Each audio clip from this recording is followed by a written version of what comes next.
लेटाङमा झडप, एक महिला प्रहरीको मृत्यु।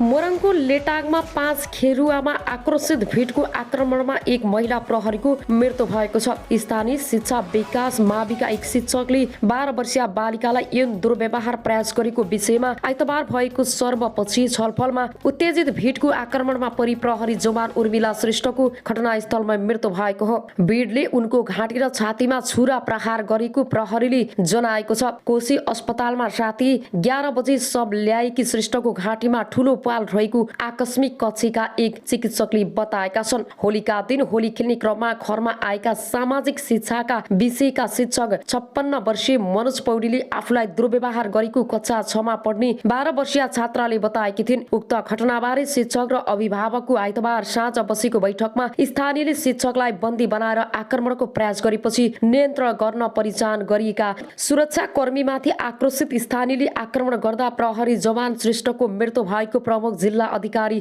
काशीराज दाहालले बताउनु भयो। श्रेष्ठलाई आक्रोशित भिडले छुरा प्रहार गरेको र उनको उपचारका लागि विराटनगर लैजाने क्रममा मृत्यु भएको दाहालले बताएका छन्। प्रजिय दाहालका अनुसार आक्रोशित भिडलाई नियन्त्रणमा लिन प्रहरीले केही अस्त्र ग्यास र हवाई फायर गरेको थियो।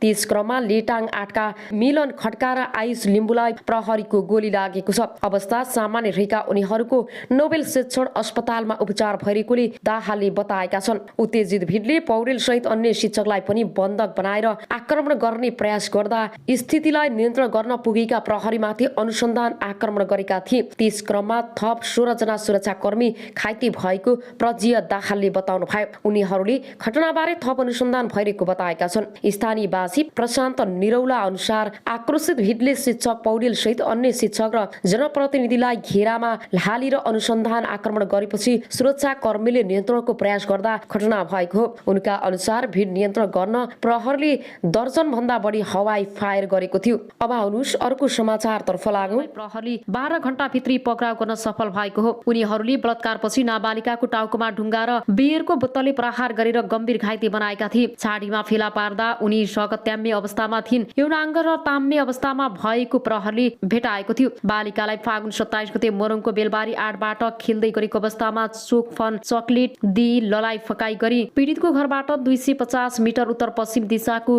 घर वरिपरिमा करडी गरी बियरको बोतल तथा ढुङ्गा प्रहार गरी ज्यान लिएको कार्यालयका प्रमुख एवं प्रहरी उपरीक्षक जनार्दन जीसीले बताउनु भएको छ। अभियुक्तलाई प्रहरीले शारीरिक र प्राविधिक अनुसन्धानबाट घटना भएको 12 घण्टामा पक्राउ गरेको उपरीक्षक जीसीले जानकारी दिए। उनीहरूलाई श्राद्ध एक अस्पताल एक पसलमा मांसपेशी गरी मामा घरमा गएर बसिरहेको अवस्थामा पक्राउ गरेको प्रहरीले जनाएको छ। आरोपी अजय चौधरी 2 वर्ष अगाडि 2 वर्षीय बालिकाको अपहरणमा मुद्दा करार चलान भई गएको मङ्सिर 18 गते अदालतको फैसलाबाट रिक्त भएका थिए। बालिकाको सब विवश अवस्थामा फेला परेको उपरीक्षक जीसीले बताउनु भएको छ। अभियुक्तलाई पूर्व पक्षका लागि 5 दिन अदालतबाट म्याद थप गरेको छ भने घटनाको आरोपमा आजीवन कारावासको माग गरेको प्रहरीले जनाएको छ। करिश्माको अन्तिम संस्कारमा उनका परिवार भक्कानी घटना देखिएका सबैका आँखा रसाए। बिचरी त्यति सानी बच्चीमाथि यस्तो घटना भएर स्थानीय विश्व निरौला भन्छन्। उनका बाबुआमाले अनेक सङ्घर्ष गरेका थिए र त्यो घटनाले हामी सबैलाई त्रासी दिएको छ। अहिलेसम्म आमाको होस खुलेको छैन र राजकुमारका छोरा केही समय यता बिरामी छन्। 2 छोरी मध्ये एकजना शारीरिक अपाङ्गता भएकी छन् र उनी बोल्न सुन्न सक्दिनन् र काममा नगएपछि राजकुमारलाई आफूसहित 5 जनाको जीवनको धान्न धौधौ भएको छ।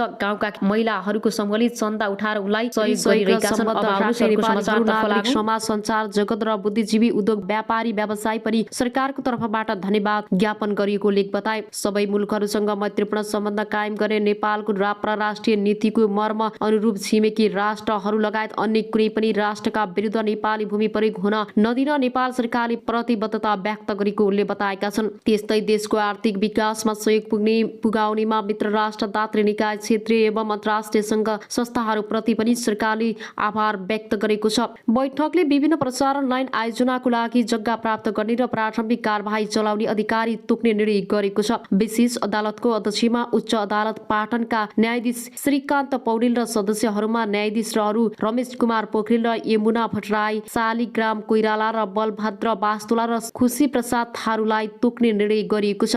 त्यसैगरी राजस्व न्यायाधिकरण काठमाडौँको कानून सदस्य एवं अध्यक्षमा उच्च अदालत पाटनका न्यायाधीश टेक प्रसाद ढुङ्गानालाई तोक्ने निर्णय भएको छ। खानेपानी महसुल निर्धारण आयोगको अध्यक्ष एवं सदस्य सिफारिस समितिको सदस्यमा भूपेन्द्र प्रसाद आर्यलाई नियुक्त गरिएको प्रवक्ता गोर्खा कारगिरी जानकारी दिनुभयो। सरकारले भूतपूर्व ब्रिटिश गोर्खा सैनिकहरूलाई सम्बोधन हुन बाँकी रहेका मागहरूका बारेमा संयुक्त अधिराज्य सरकारसँग वार्ता गर्न संयुक्त अधिराज्यका लागि नेपाली राजदूतको नेतृत्वमा नेपाली प्रतिनिधि मण्डल गर्ने निर्णय गरेको छ।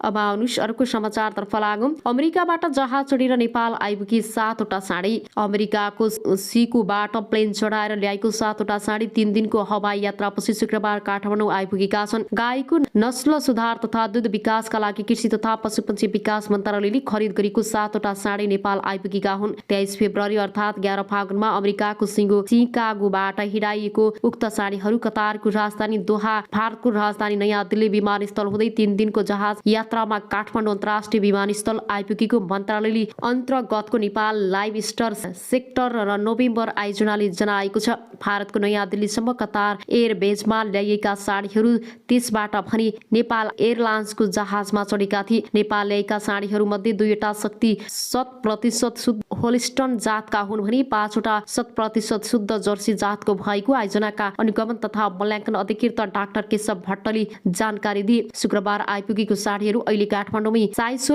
आइसोलेसनमा राखेको र केही दिनमा पोखरामा रहेको बिर्री उत्पादन केन्द्रमा पठाइनेछ। कृत्रिम गर्भधान मार्फत नस्ल सुधार र दूध उत्पादन बढाउन 170 वर्षपछि स्केलमा पहिलो पटक 100% शुद्ध साडीहरू नेपाल ल्याएका छौं। यस राष्ट्रिय पशु प्रजनन कार्यालय पोखरामा लगेर नस्ल सुधारमा प्रयोग गरिनेछ। भट्टले अनलाइन खबरसँग भने जङ्ग बहादुरले 1907 मा ल्याएपछि पहिलो पटक अमेरिकाबाट साडी ल्याई आयोजनाको दाबी छ। नेपाल ल्याएका मध्ये 2वटा साडी शुद्ध होस्टेल र 5वटा जर्सीका साडी हुन् र 10 देखि 12 महिना उमेरका यी साडीहरूको कुल 2300 किलो छ। साडीहरू नेपाल ल्याउन मेडग्रम नामक सप्लायर्सले ठेक्का पाएको थियो र सिकागोदेखि पोखरासम्म पुर्याउन कुल 1,30,00,000 सप्लायर्सले ठेक्का पाएको आयोजनाले जनाएको छ। दूधका लागि किसानले व्यावसायिक रूपमा पालेको गाईमा उन्नत जातको नस्ल सुधार गर्न यी साडीहरू ल्याएको भट्टले बताए। राष्ट्रिय पशु प्रजनन कार्यालय पोखरामा यी साडी मार्फत संकलन हुने बेरिय स्थानीय नेपाली गाईलाई क्रस गराउँदा 50% सम्म गुण सर्छ। यसले हाम्रो गाईहरूको दुग्ध उत्पादन क्षमतामा बढ्छ र अनुगमन तथा मूल्याङ्कन अधिकृत डाक्टर भट्टराईले भने 18 देखि